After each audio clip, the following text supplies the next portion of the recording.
Vous souvenez-vous qu'au moment de la passation de pouvoir avec François Bayrou, Sébastien Lecornu nous promettait une rupture tant sur la forme que sur le fond.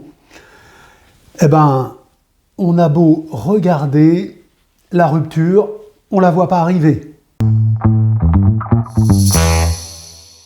Il y a quelques jours, dans Le Parisien, le nouveau Premier ministre reconnaissait qu'il y avait une demande politique et sociétale de justice fiscale et qu'on ne pouvait balayer ce débat d'un revers de la main.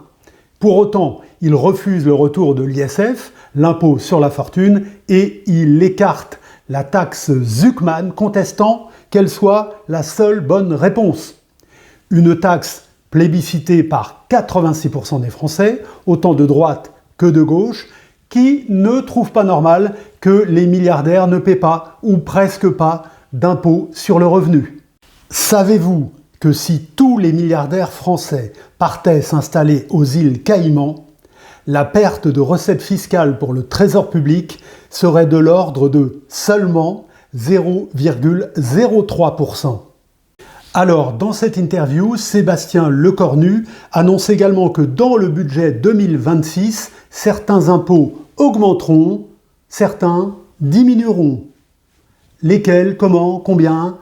Vous êtes trop curieux, vous posez trop de questions. Il prévoit également un projet de loi ambitieux de lutte contre les fraudes sociales et fiscales.